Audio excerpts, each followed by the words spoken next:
Welcome to the 70s. To start off, we'll discuss one of the most controversial presidents ever, Nixon.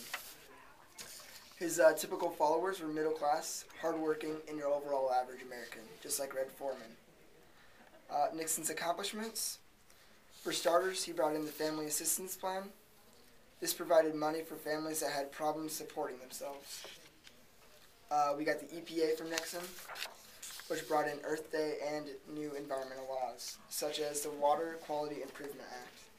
This made the oil companies give assistance and help to clean up oil spills. He brought in the Clean Air Act as well, which resulted in factories reducing their effect on air pollution by regulating their emissions. Foreign affairs: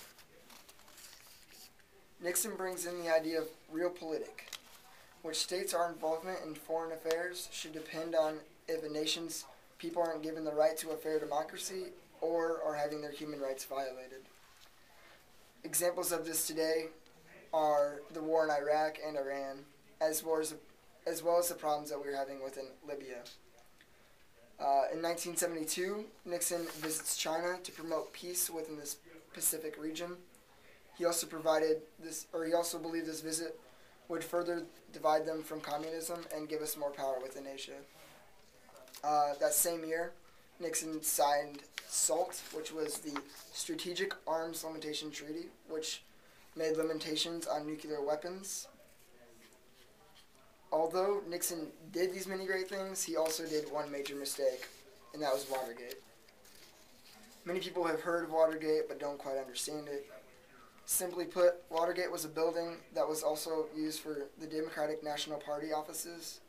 Nixon and his administration hired ex-CIA and FBI agents to enter into the building and steal records and tapes from these offices. His excuse for doing so was that it was a matter of national security, but truly, it was in order to ensure he would win the next presidential election.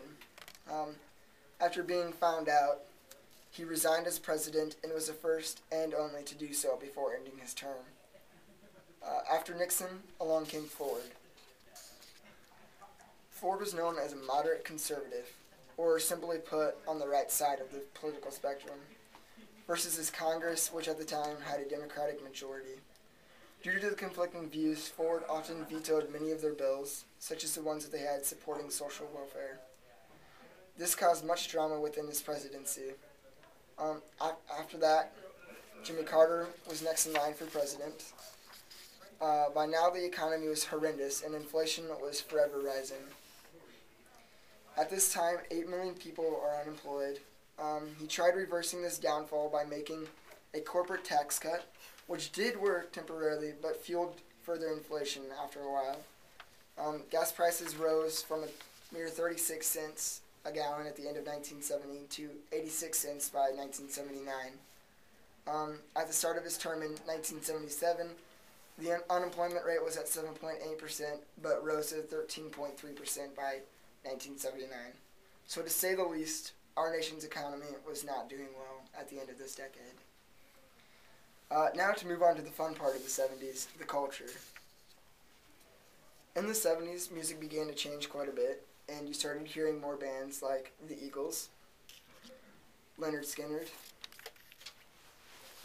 Pink Floyd, Blue Oyster Cult, and Black Sabbath.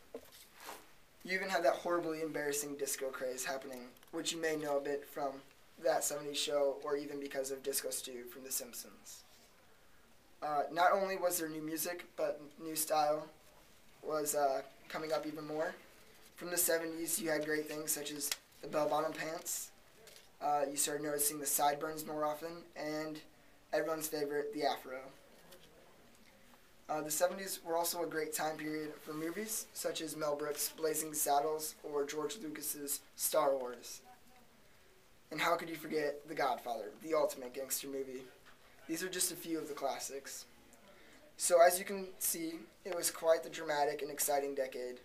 We've got many new styles in music and lessons learned from this period. And if you thought the 70s were interesting, just wait to see what the 70s have in store for you.